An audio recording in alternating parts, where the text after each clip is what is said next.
Welcome back to the McGuffins podcast. This is part 2 of our Best Movies of the Decade podcast. With part 2, we're going to be going over a couple more years than we did with part 1 because, we spent so much time introducing ourselves in the first part of the podcast, we barely got a chance to talk about movies. So thanks for tuning in. Let's begin part 2. Let's move on to 2011. Anthony, 2011 was a weird year. There's a lot of weird movies that came out this year. Which one was your favorite? When I was looking back, when I was reviewing 2011, there honestly wasn't a great year for me, at least. And also, I'm a huge Harry Potter guy as well. I read all the books before the movies came out, or I would always read the book before the movie. Um, Huge Harry Potter guy. Deathly Hallows Part 2 came out in 2011. And I remember, being super hyped for that movie, seeing that. I love Deathly Hallows Part 2, but I don't know if I could give it my favorite movie. Actually, like 2 days ago, I watched for the second time. I hadn't watched it in a while. Ryan Gosling's Drive. Yeah, that's a good one. Dude, That's that a good movie one. is awesome. That's a good one. I was struggling to put that as my first or not. I think I'd have to put that over Deathly Hallows Part 2. If it was Goblet of Fire that was released in 2011, I would feel comfortable putting a Harry Potter movie at number 1. But Part 2 is one of my favorite Harry Potter movies, but I honestly think that Drive, dude, some of the shots in that movie, so good. It's dude, artsy. It's it is pretty artsy. And a couple of weeks ago I started, getting into I wasn't really a huge Ryan Gosling fan, so I started watching more of his movies like in January. And dude, he's a great actor. And good. Drive, he plays a different type of character. He plays really quiet. Does this the character he plays in Drive is nothing like his other characters that he normally plays. I'd say Drive, and then also, as an honorable mention, besides Harry Potter, I know Eric will be hyped when I say this, but I don't even know if he likes it. Scream 4 came out in Scream 4. and that movie, I love Scream 4. I don't remember off the top of my head, but I'm pretty sure that movie got shit on by a lot of critics.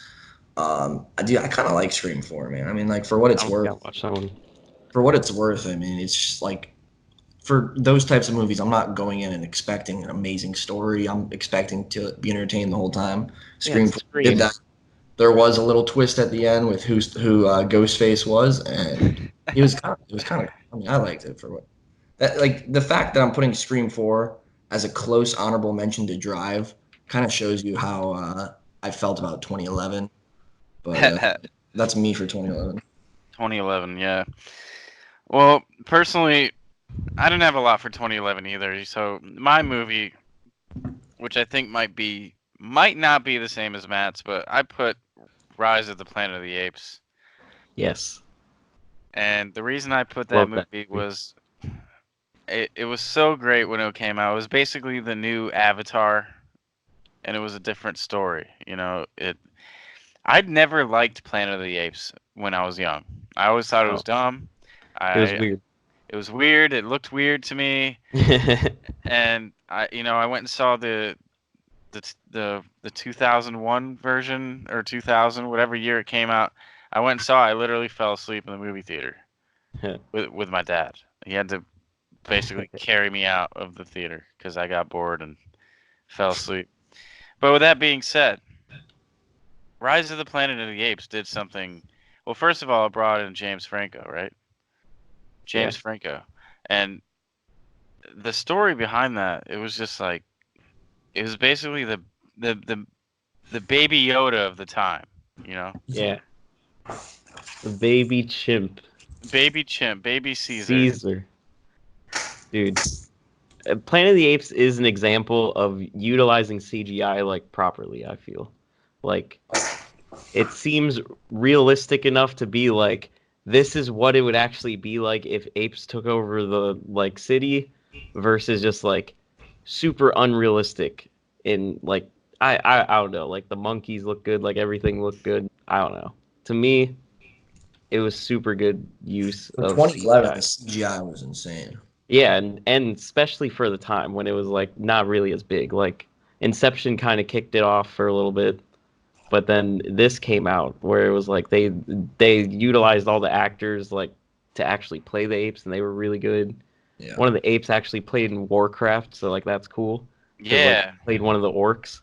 So it's like it introduces now like these people who can like play animals versus just like playing human beings, which opens up a lot of like creativity in the future. So I don't know. I feel like it's a pretty good thing. And Mhm. that whole thing with the Alzheimer's, the what was it, the injection or whatever they called it? Well, like Like the they disease thing. Yeah, they had the injection that they gave to the grandfather, that basically the same thing they were using to experiment on the monkey on Caesar to make him smarter, and it Hmm. made the grandpa's Alzheimer's go away for a short period of time. Oh yeah, And yeah. I think that was a good, I don't know, to start the beginning of the movie off like that. It went well. I And think the I think, first one was better, but like yeah, the first one is definitely my favorite, The Rise of the Planet of the I just Apes. like I just like them both. Mhm. Like any kind of Planet of the Apes movie. I mean, 2011. I don't really think I saw too many like good ones. But yeah, with that being said, the only other movie that I had on there was The Thing, and that's the remake of The Thing. And I know a lot of you are gonna fucking hate me for that, but The Thing was a good movie. A lot of people weren't expecting The Thing to be able to live up to the original, and a lot of people don't think it did because it used CGI more than it used practical effects. But it was still done in a better way than a lot of modern horror movies are done, and it lived up to John Carpenter's version, I think. And I liked it. I personally liked it more than Scream 4, but Fast Fast 5 was also up there. Fast 5 is also another honorable mention because at the time when Fast 5 came out, I had just gotten into the Fast and Furious series. Paul Walker knocks it out, and Tyrese Gibson in the second one. And a lot of those actors that were in the second one, they're famous people now, and they'll be in movies that you've probably seen and you don't even realize yet. But Fast Five, it brought all that together, and it brought in Dwayne Johnson before he was, you know, what he Yeah, is was now. that the first one he was in? Yeah, that was the first one he was in, and I'm it was trying to so remember hype this one. because I wanted to see Vin Diesel versus The Rock, because Vin Diesel wasn't a fucking Was that the one wrestler. where it's The Rock and Jason Statham? No, that's the seventh one. Fast Five's the one where they steal the bank, the vault. The one Oh. with Jason Statham was cool because The Rock literally used his wrestling moves on him. And I Hmm. was like, that's cool. Why hasn't he done that in any other movies? That's such a good idea. Like, what the fuck? Give him like he did the rock bottom. I'll always remember that. That was such a cool moment. I saw that movie with you. I was like, Yeah, oh shit, the the rock rock bottom. bottom, the rock bottom. Oh So, man. so Matt, is there anything else that you want to say about Planet of the Apes before we move on to 2012? Let's get out of 2011. Yeah. Yeah. That's about like all Let's the good leave ones. that I mean, behind. I said what I needed to say about it. It's CGI like done correctly. Like it's not too in your face, and it's like pretty believable. James Franco, he's cool. I like comedy movies. I see him all the time. Like it's cool seeing him in like a serious role because like he does those good. He's just a good actor. It was just all around like good movie. Quality. So 2012. Who wants to start this one? Well, I'll start. Um, Dude, not Ooh, my favorite movie of the year is definitely Django Unchained. Um, see, I never saw that. I want to though. dude, I mean, obviously the directors that I follow a lot, Christopher Nolan, obviously. My favorite director of all time is Martin Scorsese. But another one that I follow is, of course, Tarantino. So this is another Tarantino movie. There's some Tarantino movies that like Kill Bill. I watched the other day, and dude, I don't like Kill Bill, but sometimes Tarantino will just go a little bit over the top with just trying to be weird and trying to do things differently. Django was a little mix of like, keeping it like a normal movie, I suppose, but also adding in some of his like own style. Some Django, wild shit. and of course it has, the goats, Leo. It's got Jamie Foxx. Um, it's a great movie. Super gory. It's got it's like one of those movies that like, with all the gore and just like, it's about slaves. So there's a lot of times that you just feel just like you feel gross kind of as you're watching it. You're just like, damn, like he really brings out some weird emotions that you start feeling. And it's pretty sure it's super long too. But that's a movie I've seen a couple times now, and it's definitely up there with my favorite Tarantino movies. He knocked it out of the park with that one. But that's definitely my favorite. And then as like an honorable mention, if I'd have to bring it up, obviously the Dark Knight trilogy is awesome. So you got to throw in Dark Knight Rises. And then I know Definitely. I'm pretty sure Matt will probably agree if he loves comedies. 21 Jump Street is hilarious. That's Yeah, another that's another one of my favorite comedies. it's a good Um, dude, when I was looking up some 2012 movies to make sure I hadn't forgotten any other ones. Have you guys ever seen that very shitty horror movie called Stitches with the clown? No, but I remember back when you posted a YouTube review about it just for kicks. Dude, that movie sucks. I just had to bring that up. That's the worst movie ever. But all right, What was that? There was also that one called Smiley that came out. Oh, dude, I see that? with Shane Dawson from. Was it really? Then I didn't see it. What about you, Eric? What do you got for 12? So for 2012, I was originally gonna put Dark Knight Rises, but I think I'm actually gonna change that to Prometheus actually, and it's not because it was a horror film. It's actually more like because it was the opposite. It was a sci-fi film, you know. And up until that point, I hated sci-fi movies. I never got them. I never liked space and technology that was unrealistic. I like when I saw it in Captain America, I thought it was dumb when I first saw it, you know, with the cube and stuff. But when I saw Prometheus and the message it was trying to send about how, the people we might think are God are actually from space and have created us, and we're just a lab rat to them, that was a concept that I got into. And I got real deep into the ancient alien theory about like way 2012, bro. 2012, I spent most of that year like That was the Illuminati year for that sure. was the Illuminati. Yeah, that was the year before. That was the year was supposed to end, right? The world.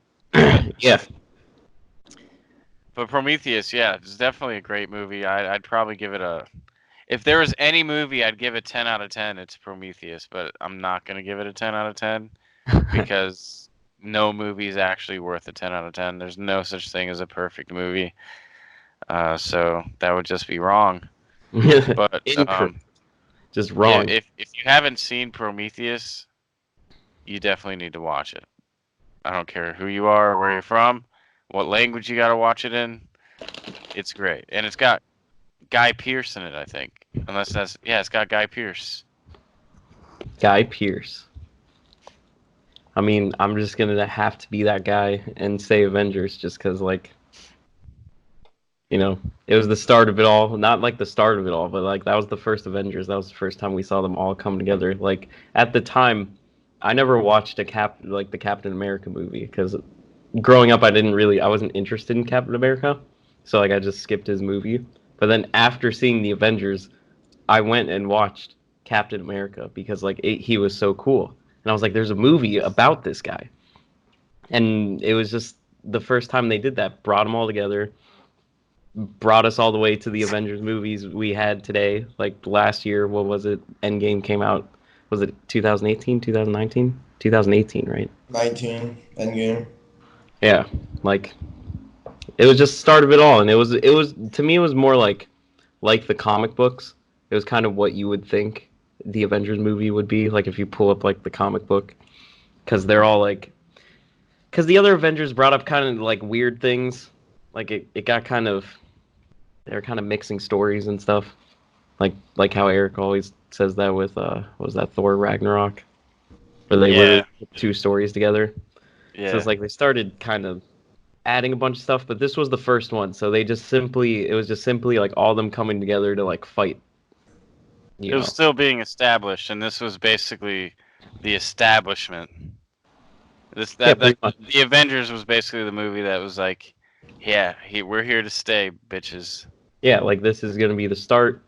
It's gonna end up with this Thanos guy, like he's doing stuff the whole time, but we don't know that at the time. It's just it's just like a classic superhero movie. I feel like the Dark Knight Rises was good, but I just feel like the Avengers was like a little bit better. But maybe it's just because I like Marvel a little bit more. But Prometheus was good too. I saw that with you, so like it just, I don't know. Avengers, I could rewatch that all the time too. Prometheus, I could rewatch too though, because it's a good like suspenseful movie.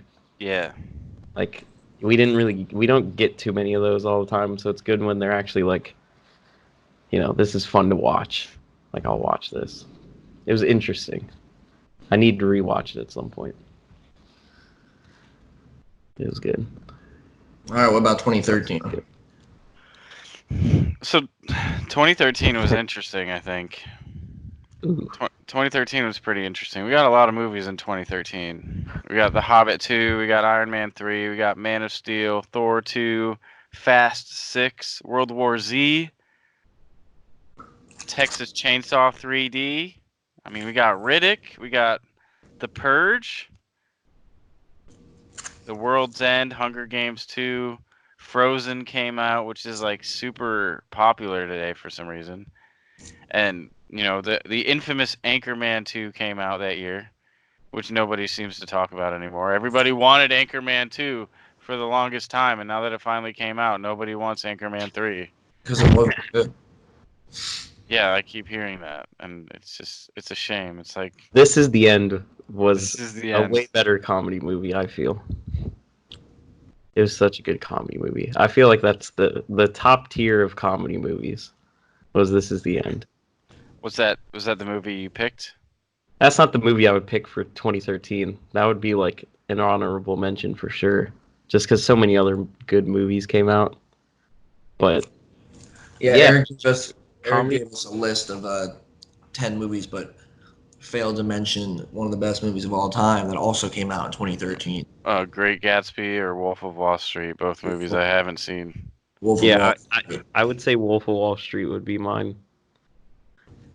That one, it's just, I don't know, man. It's just good acting, all that stuff. Like Leonardo DiCaprio, like he should have got the Grammy for that, or whatever it's called. I get those awards confused all the time.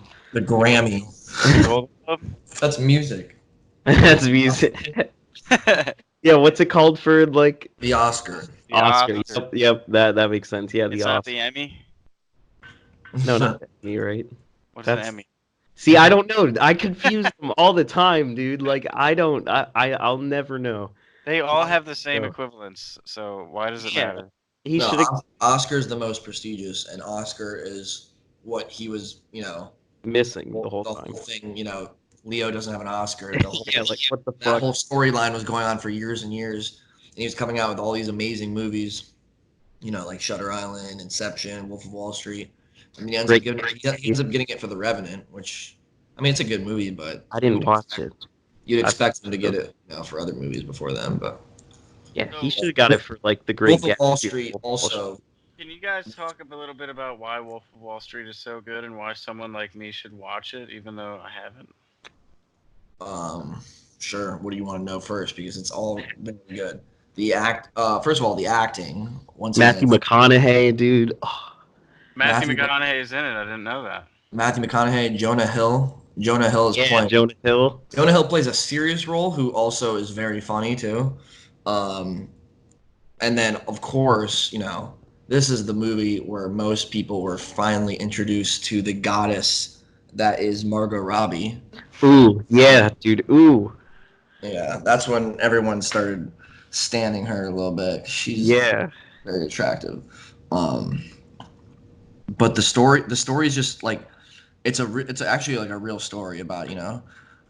a guy who finesses a bunch of people selling penny stocks, and he just has this like it's kind of like a pyramid scheme. He just keeps going with it for years and years. Just starts making millions of dollars, living this very extravagant life, only to finally, in the end, just it all comes crashing down. Loses his family, loses all of his money, but it tells a good story of like a serious real story.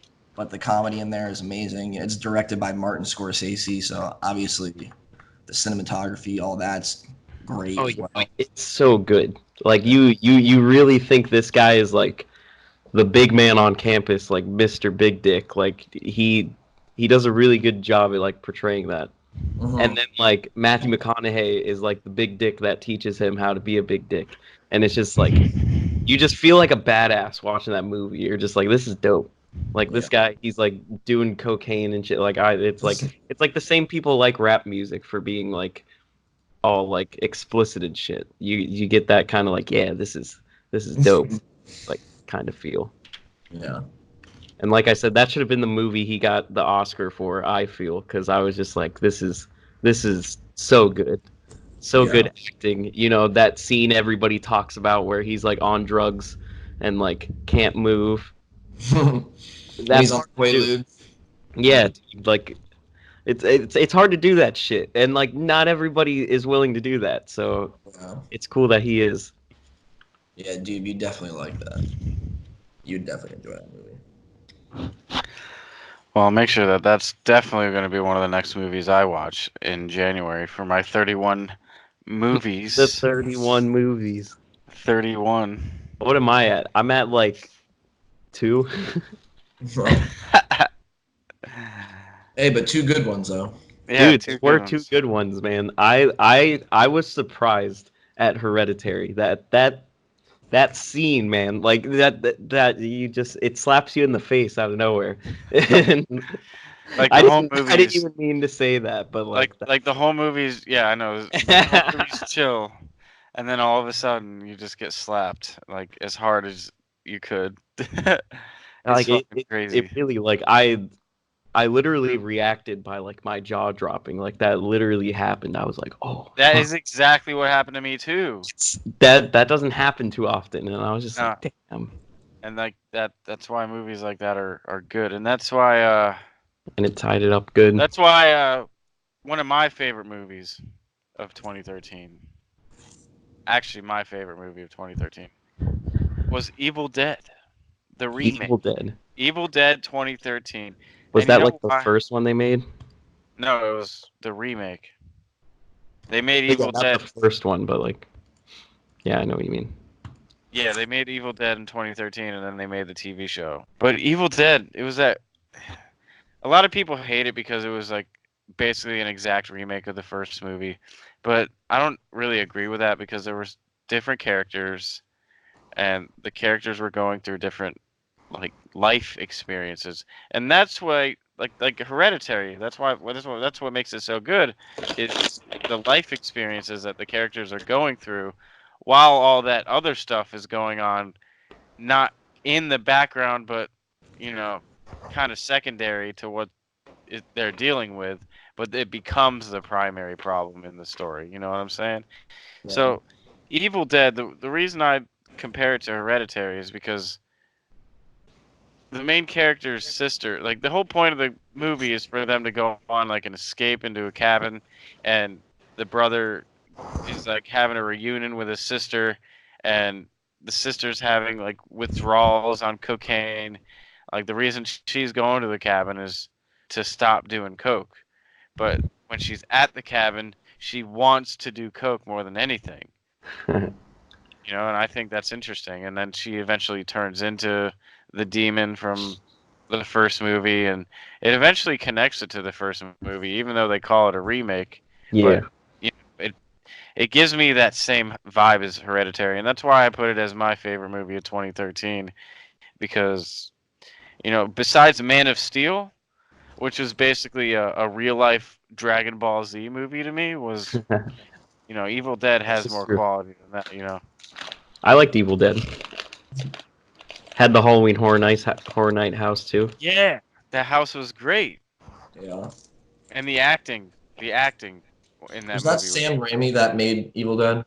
Yeah, Mhm. he made all the Evil Dead movies. Oh, he even made the remake too. Yeah. Oh. Well, wait. Let's Oh, really? confirm. Let's confirm that. I might So be the wrong. same guy remade it? He was a producer at least. Yeah, I like the little book thing they had going on. I don't know if that was Yeah, the original. Like, I saw the original, but I don't think that was in it. the Necronomicon. Yeah, I don't think that was in the original, right? I saw Oh, the original like once, and it was just like I couldn't. It's a lot less serious. Like the new one still isn't that serious, but it's a lot more serious than the old one, I feel. yeah. The first one tried to be a little bit over the top and a little bit comedic, and then the second one decided it wanted to be even more over the top and comedic than that, and it wanted to be like overdone almost, and that's what made Evil Dead famous. Yeah. But no, it's not directed by Sam Raimi. He is a producer though. Oh. So he just did the original one. Yeah. Oh, okay. Well, on that note, how about we go to 2014? Thank you for tuning in to part 2 of the McGuffins podcast. We will return soon with part 3.